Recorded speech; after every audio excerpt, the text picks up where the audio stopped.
Hope you guys are having a great day. So a little bit of a different scenery today.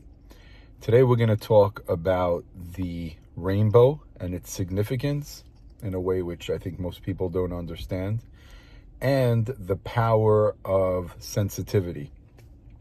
In today's Torah portion, God tells Noach that he will never ever again create the destruction of a flood.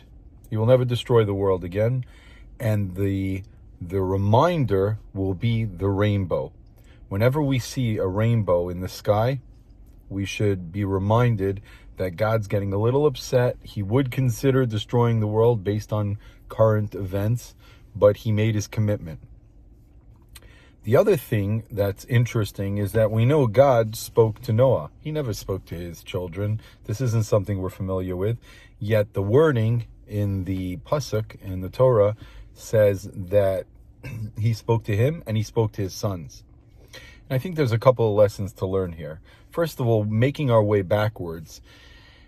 When you talk to somebody about something that the world is doing wrong, so you, instead of speaking to them, you should know, I'm not going to destroy the world again because I'm making a commitment to you based on what happened. Or if you say, I'm making a commitment to you and your children, your sons, I'm speaking to you guys to let you know. It sounds softer. It sounds like less pressure on Noach's head. And so I think that's why the pasuk chose to use that language. And if you take a look, you'll see it's very casual, but it's there. It says that God spoke to them, and I think it was what they call the royal we, the royal speak. He was saying it to the world. Since they were the only ones around at that time, he was declaring to the world, he will never destroy it again. Had he said it directly to Noah, it might seem more like maybe it was on his shoulders the first time around. A big lesson in sensitivity, when to use which words and how to speak to people. Everything matters.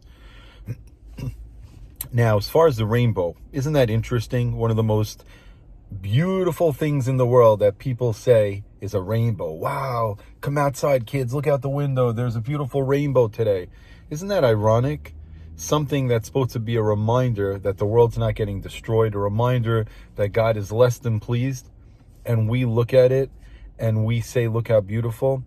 This shows you the power of Satan, that he could take the most scariest of things, destruction of the world, yet it's not happening because of a commitment from God, and turning it into something beautiful. It seems like nothingness. It seems silly, but everything matters, and everything is a learning lesson.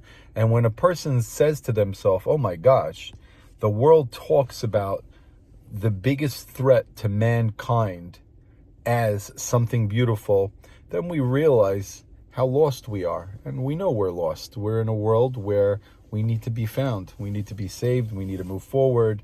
We need the Messiah, Mashiach, to come. And we're not here forever. We have to do our best. We got to be the best we can be in this world.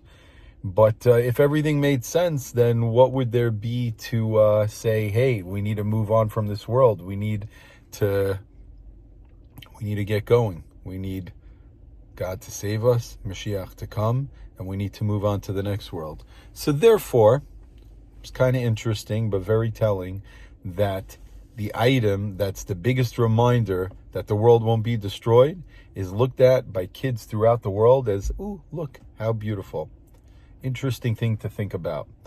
Hope you guys are having a great day. Looking forward to tomorrow. These Torah portions are just fascinating and full of stuff. If you guys want and you take a look and you notice something, a nuance of your own that you want to share in the comments, I would love to hear. There's so much to see. It's amazing. Have a great one. Have a beautiful day.